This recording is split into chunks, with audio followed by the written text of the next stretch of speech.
everyone. In this video clip, Jan Oncel gives us some tips to succeed in today's business world, specifically in the sales section. So she's worked her whole life in sales, starting off as an individual saleswoman, all the way to her current position as an executive vice president of sales.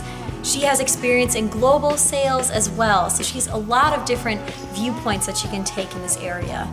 I think this feedback is going to be so valuable for students who are either just getting out of undergrad or even getting their MBA, or young entrepreneurs in general.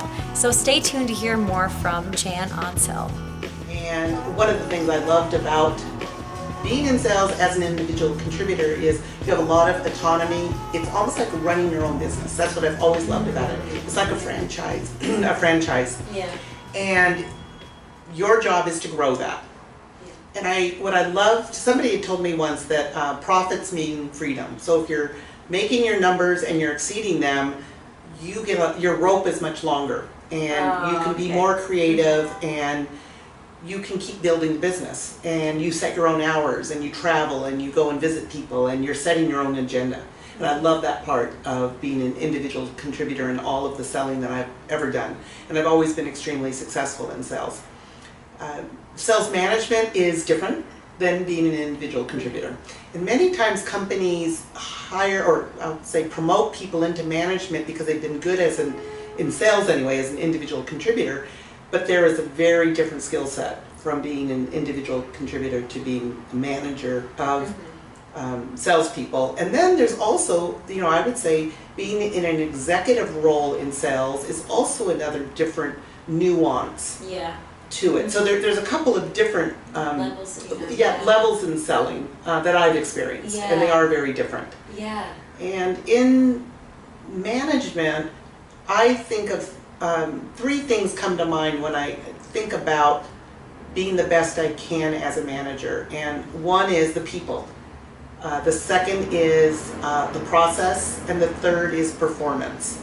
And I believe in all three of them. Sometimes people think, oh, you just have to perform and you can do whatever you want.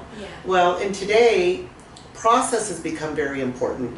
You think about the systems of record, and you need to capture that information, and there's a process and there's systems that you have to capture that information. You have to go out and talk to people. Now this is a direct sales role. There's also indirect sales that you're on the phone, but you ultimately have to talk to people.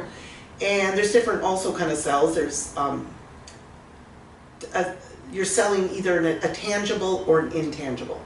A tangible obviously is something you can touch and feel. In technology, it would be a computer.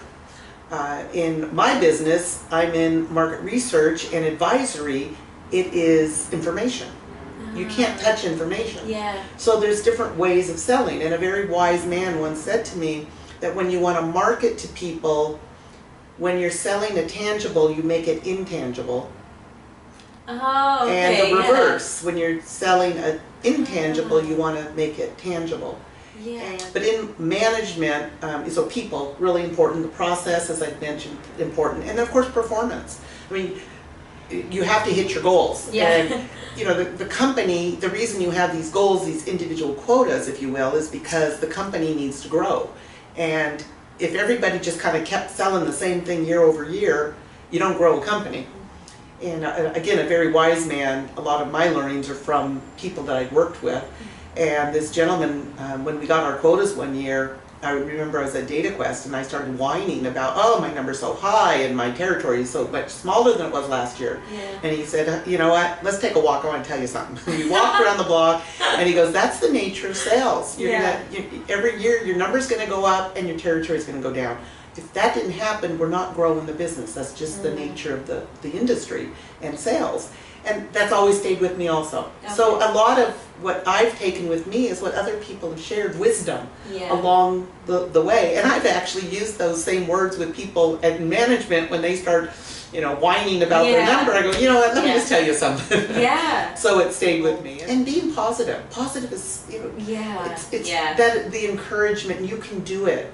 And being confident and letting them know that you believe in them is so vital to being in management and conveying that to them. And then of course, the processes that I talked about in performance. And so as a manager, that's how I look.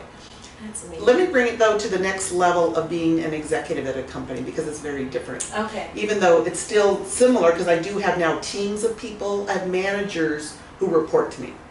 And the managers, are doing the people process performance, but now I'm managing managers, and there's people who are looking up at me as a vice president. And there's not a lot of vice president women in sales in my company.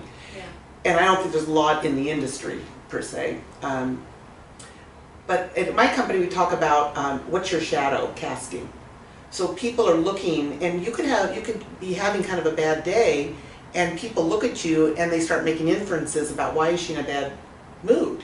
And so as an executive, you really have to be aware of, we'll call it the shadow, or what your presence and what people are seeing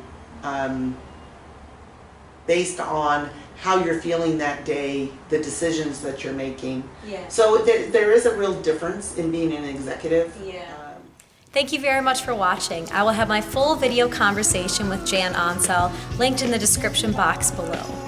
I will also have links to Conversationalist social media and the podcast platforms, as well as my website. Have a great day, and I'll speak to you soon.